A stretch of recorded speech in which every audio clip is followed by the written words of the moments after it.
Добрый дзень, рады вас вітаць на чарговай лекцыі цыкла гістарычных даследаванняў у цэнтры.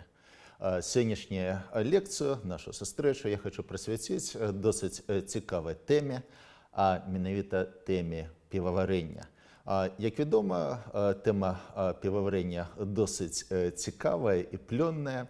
Гэта выклікана шэрагам прычын, сярод якіх на першае месца можна паставіць любоў значнай часткі нашага насельніцтва да гэтага напою. Разам з тым, разгляд гэтай тэмы дазваляе закрануць многія іншыя аспекты, звязаныя не толькі з прамысловым, але і сацыяльным, нацыянальным, таксама і нават рэлігійнымі аспектамі жыцця. Храналагічныя рамкі нашай сённяшняй лекцыі я бы хацеў абмежаваць 19-м, канцом 18-го нават, пачаткам 20-го стагоддзя, гэта часам знаходжання беларускіх земель в складзе расійскай імперыі.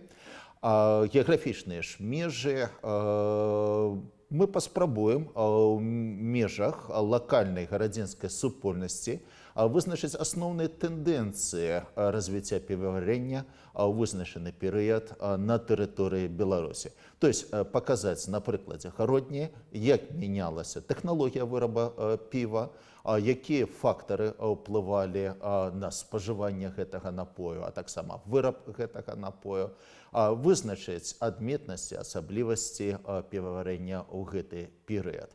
Ну і анансаваць нашу лекцыю я бы хацеў сказаць, што менавіта 19-е стагоддзя з'яўляецца вельмі важным часам на шляху развіцця беларускага піваварэння. А менавіта ў гэты час, у 19 стагоддзі, адбываюцца рэвалюцыйныя змены ў тэхналогіі вытворчасці і спажывання піва, вынікам чаго стала паступовае знікненне культуры традыцыйнага беларускага піваварэння. На жаль, калі мы сёння кажам пра новую крафтавую рэвалюцыю, пра аднаўленне старажытных рэцэптаў, то адразу беларусы сутыкаюцца з такой праблемай, у адрозненне ад нашых суседзяў, тых же самых, першую чаргу, літоўцаў і латышоў, у нас не захавалася традыцый піваварэння. І сёння, на жаль, мы не можам зайсці ў крафтавы бар і папрасіць, у адрозненне ад тых же самых літоўцаў, традыцыйнага беларускага піва. Чаму так адбылося? Што прывяло да гэтага? Мы пастараемся разгледзець і адказаць на гэтыя пытанні ў нашай сённяшняй лекцыі. Але, як заўсёды, аб усім па парадку. Пачынаем з самых старажытных звестак пра існавання піваварэння ў горадзе над Нёманам. Першыя звесткі аб існаванні піўных бровараў адносяцца да сярэдзіны 16 стагоддзя. А ў 18 стагоддзі, як азначаюць гістарычныя крыніцы, у горадзе Гародні піваварэннем займаліся як мясцовыя магнаты, так і самі гараджане і кляштары. Некаторыя кляштары традыцыйна варылі піва па асаблівых рэцэптах. Ну і сёння найбольш вядомым трэндам, канешне, з'яўляецца бельгійскае абацкае піва. Магчыма, і нашы манахі варылі не горшае піва ў свой час, але, як бачым, на жаль, рэцэптуры і тэхналогіі таго піваварэння да сённяшняга дня не захавалася.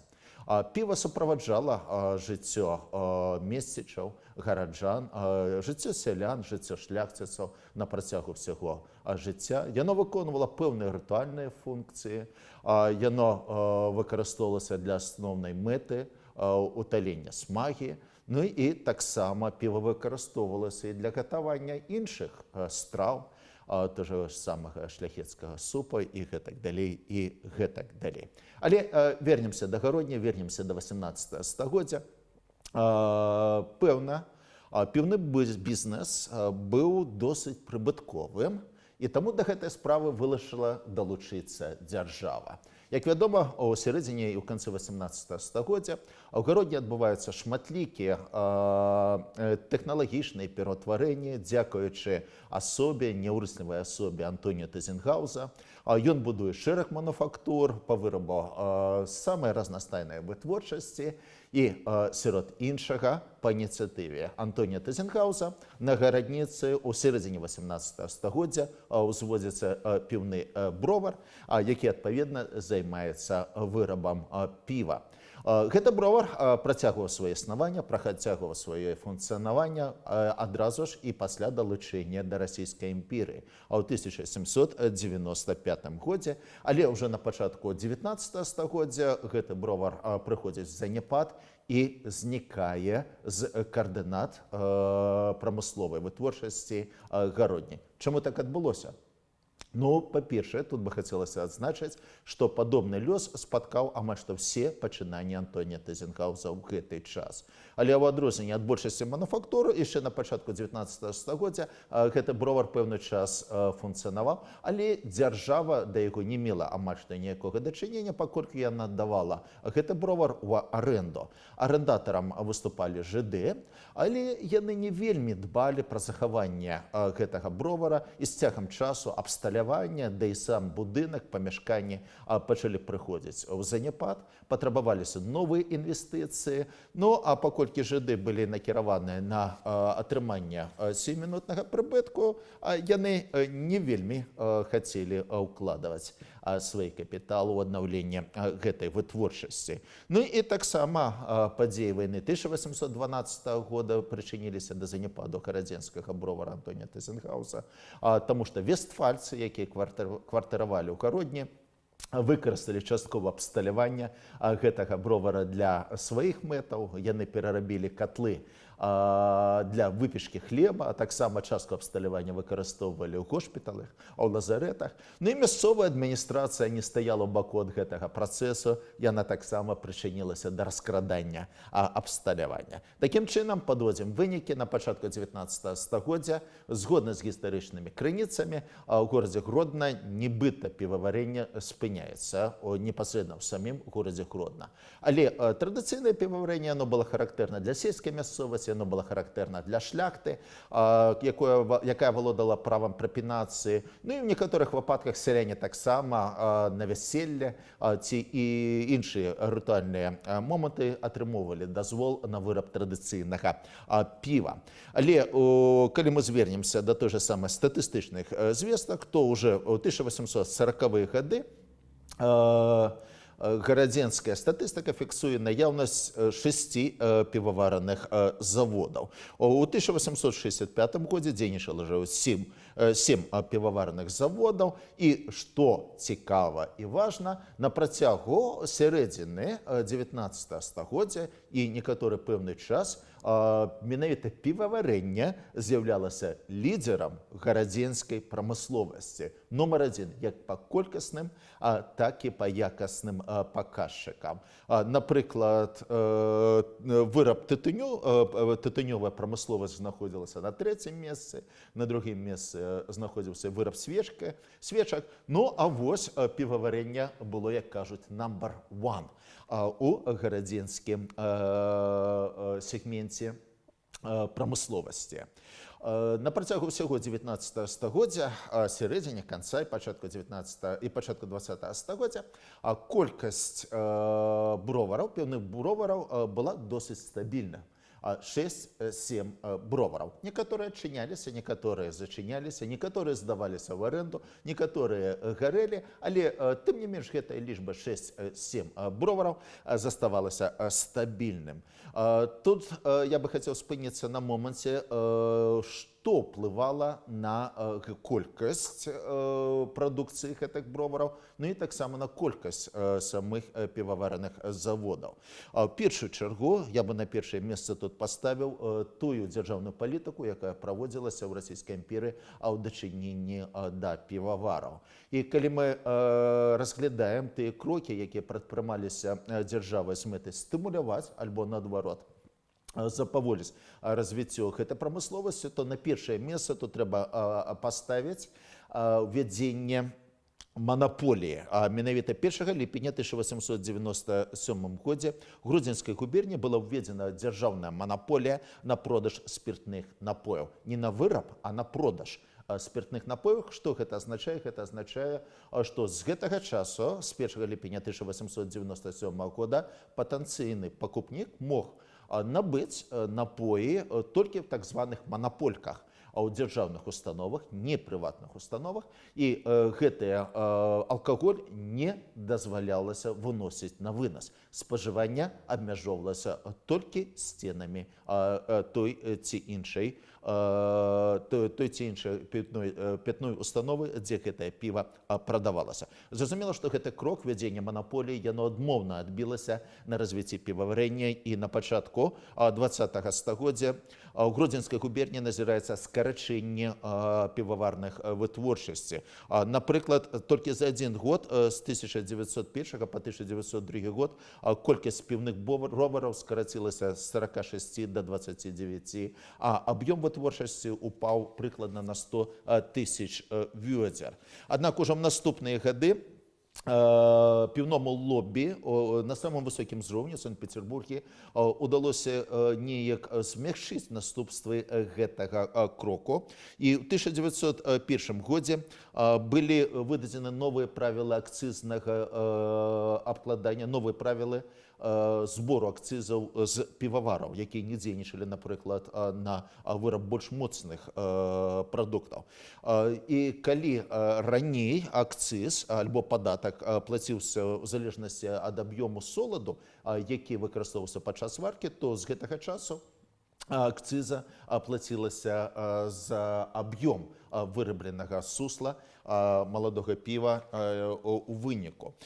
І як паказвае тэндэнцыя развіцця піваварэння, гэты крок стымуляваў развіццё піваварэння, аднаўлення піваварчай галіны не толькі на Гродзеншчыне, але ў Расійскай імперыі ў цэлым. Але яшчэ большыя наступствы меў закон ад 22 красавіка 1906 году, калі піўному лоббі удалося даказаць, што піва не з'яўляецца алкагольным напоем, і нарэшце піва было выключана з ліку моцных напояў і быў дазволены свабодны гандаль півам, а не толькі ў манапольках. А ў 1906 годзе прымаецца такі закон. Цікавы факт, што нават тыя таварыствы цвярозасці, якія ў гэты час утвараюцца па ўсёй Беларусі ў канцы 19-го, пачатку 20-го стагоддзя, калі сяляне масава пачынаюць вступаць і даваць подпісы, што мы не будзем спажываць моцных напояў, гэта абсалютна не азначала, што яны адмаўляюцца ад піва.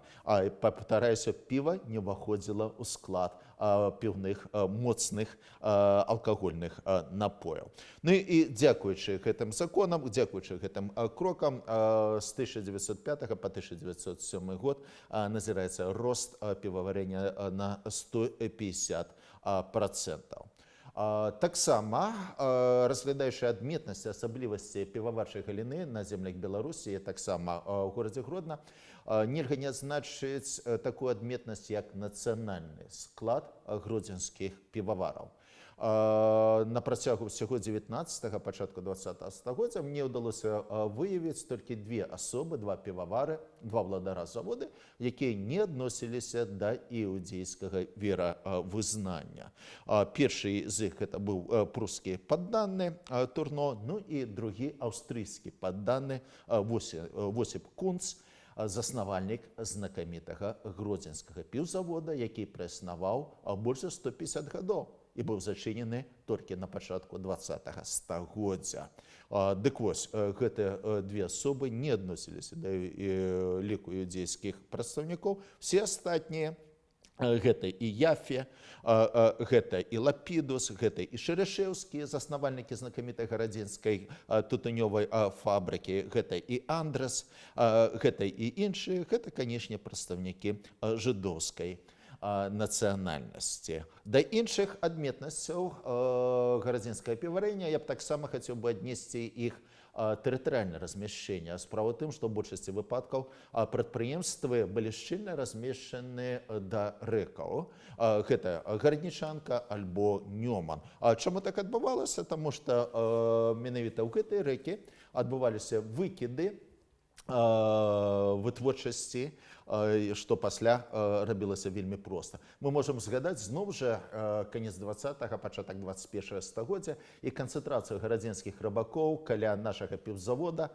Чаму яны там весь час канцэнтраваліся? Таму што пасля чарговай варкі адбываўся выкід лушыня солада, рэшткаў солада з гэтага піўзавода. Рыба масава падыходзіла, ну і гэта давала магчымасць рыбакам мець добры улоў. Таксама хацела б звярнуць увагу на тыя прадпрыемствы, у якіх ажыццяўлялася піваварэнне. Справа ў тым, што ў 19 стагоддзі ў большасці выпадкаў гэта былі драўляныя прадпрыемствы, досыць яны былі нетрывалыя. Ну і на пачатку 20-го стагоддзя адбываецца рэвалюцыя, тэхналагічная рэвалюцыя, звязаная з тым, што будуюцца грунтоўныя заводы по вырабу піва, камяніцы, двухпавярховыя, трохпавярховыя, 34 камяніцы будуюцца ў гэты час. Большасць з іх размяшчалася на хлебнай прыстыні. Гэта ў раёне цяперашняга чыгуначнага моста. На жаль, ад гэтых камяніц на сённяшні дзень нічога не засталося. Ну і, але, напрыклад, піўзавод Лейбы Слуцкага, ён захаваўся часткова да сённяшняга часу. Сёння там знаходзіцца Гродзенскі вінагарэлачны завод. Захаваўся таксама і завод Кунца, лёс яго на сённяшні дзень, на жаль, невядомы. Разгледзеўшы адметнасці нацыянальнага характару і палітыкі дзяржавы ў галіне піваварэння, я б хацеў бы трошкі спыніцца на тэхналогіі вырабу піва, то есть на самым цікавым. Як жа рабілася піва на тэрыторыі Гродзеншчыны і не толькі Гродзеншчыны. Тут я бы хацеў сказаць і падкрэсліць, што яшчэ са старажытна-германскіх законаў асноўнымі 4 інгрэдыентамі вырабу піва з'яўляліся непасрэдна вада, хмель, солад і дрожжы. І любое адыходжанне ад традыцыйнай вось гэтай вось чацвёркі ў горадзе Гродна, як гэта не дзіўна, мела досыць фатальныя наступствы для тых, хто пасягаў на гэту святую чацвёрку. Каб не быць галаслоўным, прывяду некалькі прыкладаў. Справа ў тым, што першы падобны такі выпадак адыходу ад тэхналогій фіксуецца яшчэ ў канцы 18 стагоддзя, калі ў горадзе Гродні функцыянавала якраз та былая піваварня Тызенгауза, і яна знаходзілася ў арэндзе жыдоў, якія запрасілі майстра, замежнага майстра з Аўстра-Венгрыі, цэсарства аўстрыйскага, Павала Рубрыхта. Павел Рубрыхт меў добрую спецыялізацыю, меў добрае заплечы, ён працаваў у Венгрыі, ён працаваў в Італіі, яго бацька быў піваварам, то есть ён быў досыць прафесійным піваварам, што пацверджваюць яго варкі, і ён здолеў зарабіць некалькі сот злотых падчас варак.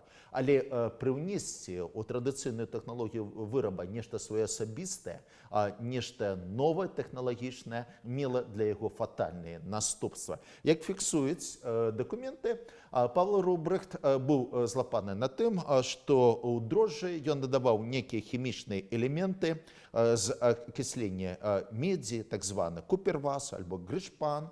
Дадатак для таго, каб піву надаць адметны смак, ён вымочваў інгрэдыенты ў найлепшым віне такайскім.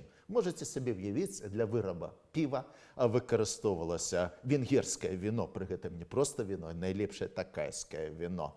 Аднак мясцовыя жыхары не ацэнілі такой наватарскай дзейнасці з боку Паўла. Ён быў абвінавачаны жыдамі ў псаванні інгрэдыентаў і з ганьбай выгнаны за межы не толькі горада Гродна, але і расійскай імперыі. Яму было забаронена вяртацца назад. Але яшчэ больш далёка ідучыя наступствы па парушэнню тэхналогіі прыгатавання піва мела для флагмана гарадзенскага піваварэння завода Кунца.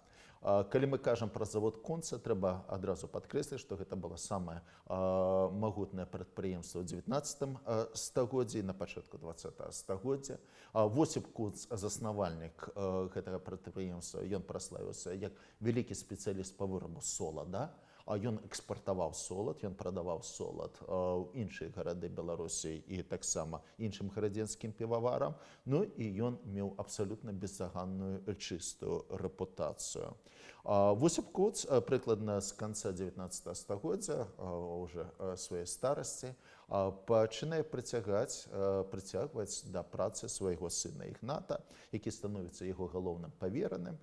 Ну і ніхто не здзівіўся, што пасля смерці Восіпа, дарэчы, яго магіла знаходзіцца на нашых могілках, да сённяшняга часу яна захавалася.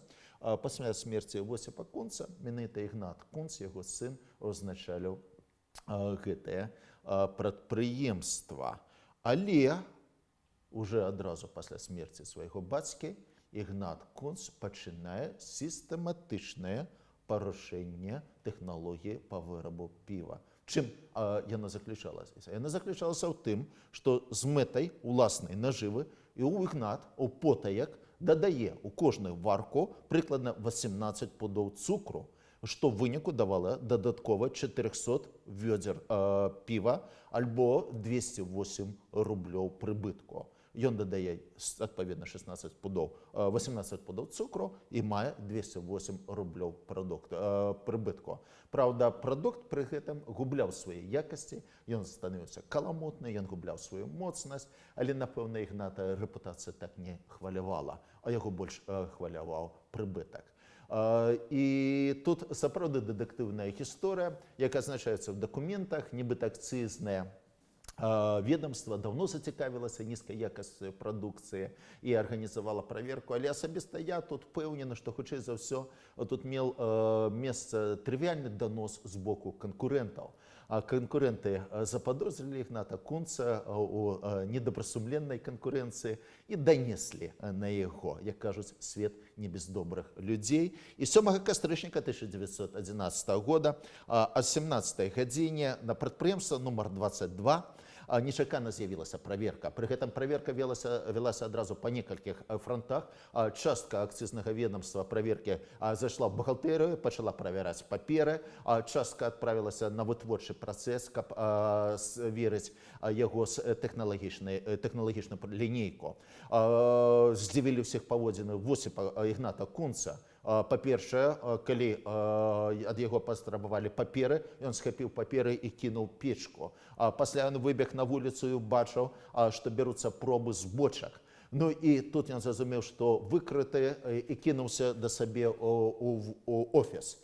За ім паслалі, але той чалавек, які павінен быў прывезці Ігната Кунца, прыбег назад і кажа, што Ігнат ляжыць на ложку і яму кепска.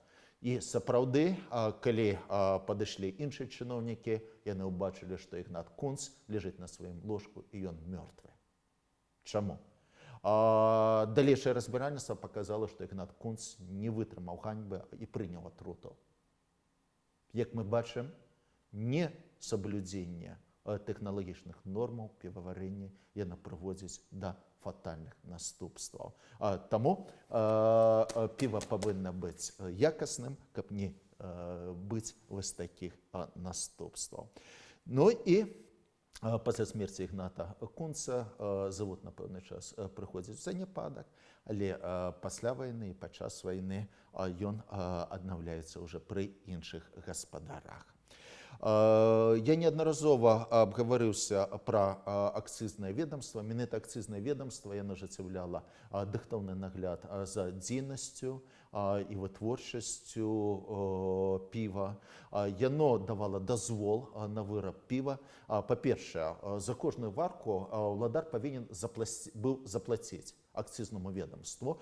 Півавар сам вызначаў, колькі варак піва яму ажыццяўляць год. Ён мог ажыццяўляць адно альбо 300 варак ў год. І пры гэтым за кожную варку ён носіў пэўную суму в акцызнае ведомства. Калі сума была ўнесена, ён дэталёваў дзень, калі будзе адбывацца варка. І зранку акцызны чыноўнік прыходзіў і здымаў пломбы з асноўнага абсталявання. Адбывалася варка, і вечарам ён зноў прыходзіў і пломбіраваў асноўныя агрэгаты, асноўныя вузлы піваварэння. Таксама акцызнае ведомства ажыццяўляла санітарны кантроль, і чытаючы сёння паперы аб санітарным стане тых прадпрыемстваў па вырабу піва, проста дзіву даешся, як гэта ввогуле абсалютна антысанітарных умовах удавалася варыць піва ў той час. Як зразумела, піва баіцца кантамінацыі, піва баіцца зараджэння, павінна быць абсалютная стэрыльнасць, халаты, пальчаткі, сёння асноўныя атрыбуты піваварэнай вытворчасці, але тады гэта былі адкрытыя дахі, якія працякалі, гэта цвіль, гэта бруд, гэта чалавечыя спаражненні і гэтак далей, што было хутчэй абыдзенасцю, чым выключэннем для піваварэння ў гэты час. Тым не менш, піва варылася, і, магчыма, яно нават было смачным.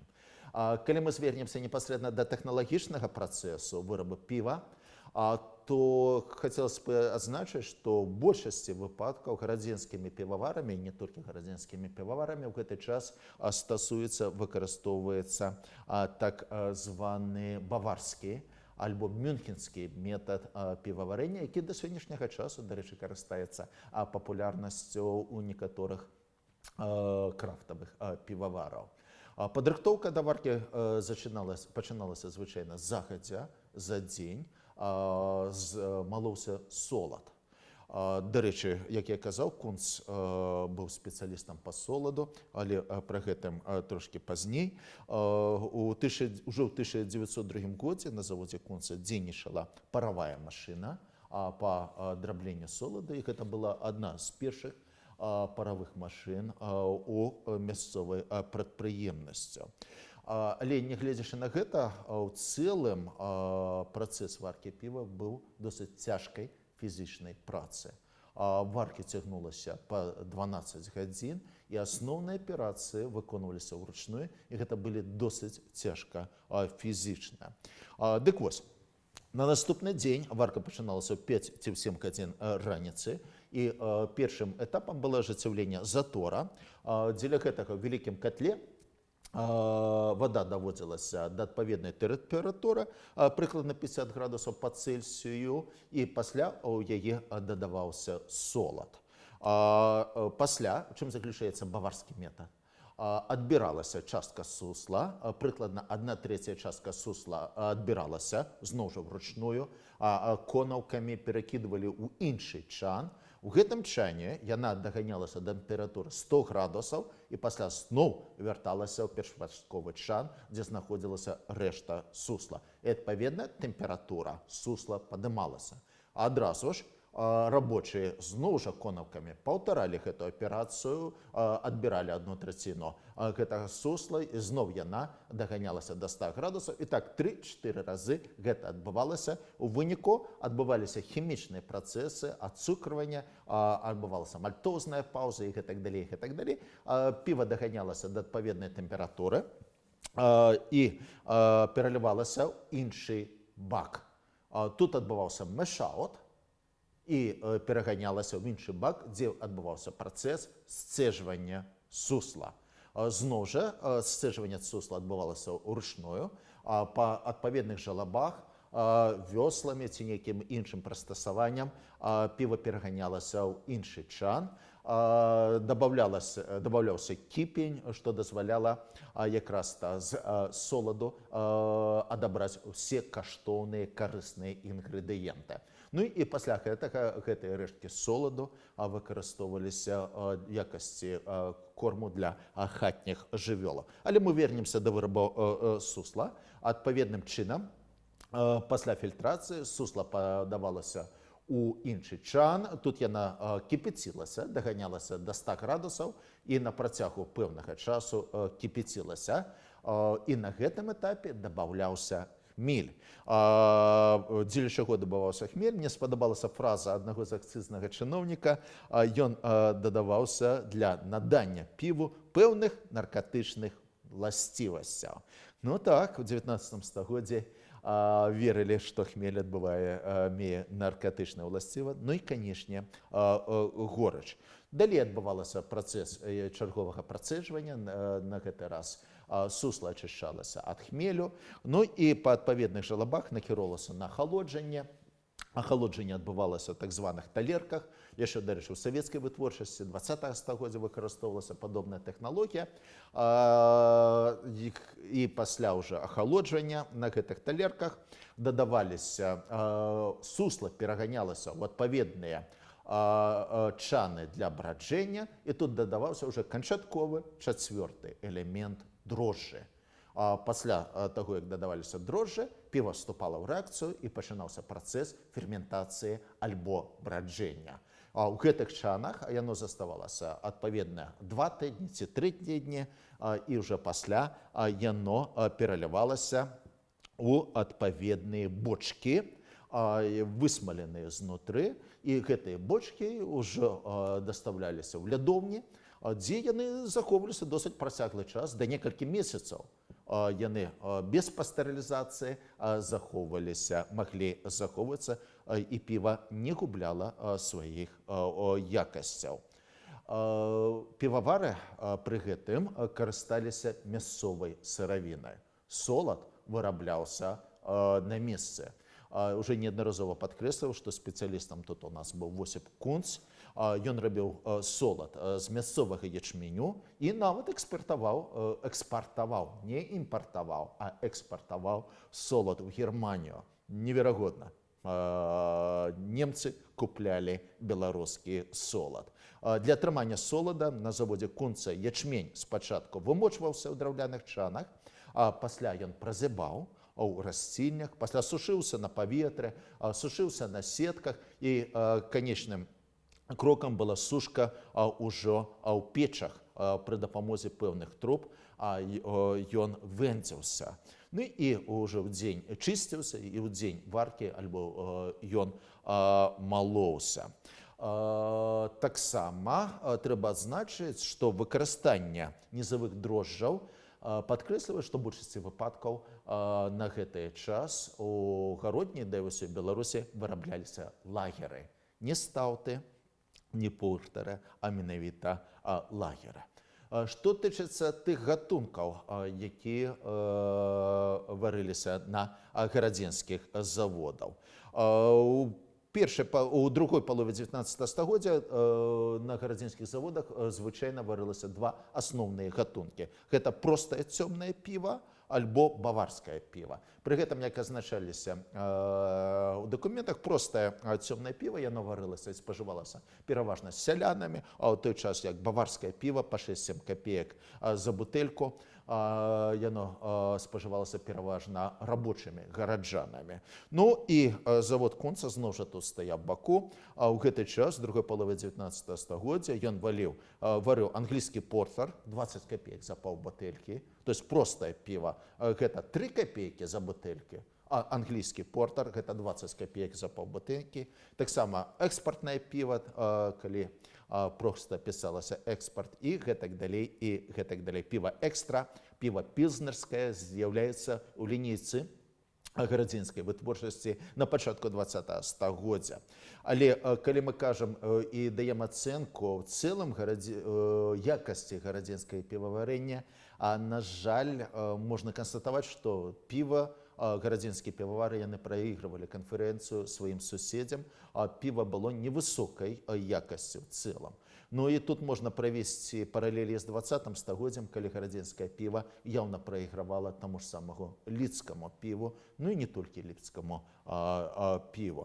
З чым гэта было звязана? Магчыма, з якасцю вады, а магчыма, з тэхналогіяй вырабу піва альбо іншымі суб'ектыўнымі фактарамі. І у пачатку 20 стагоддзя назіраецца наплыў экспартнага піва з ковенскай, віленскай, варшаўскай, ліфлянскай і нават мінскіх губернях.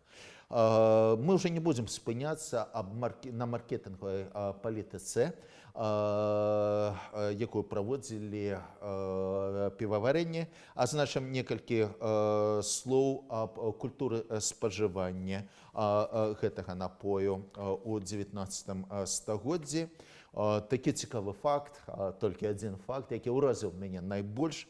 Тымі ж самымі акцызнымі чыноўнікамі у 1897 годзе, калі была забаронена продаж піва на вынос, былі злапаны два селяніна, якія на вуліцы распівалі гэты піўны напой.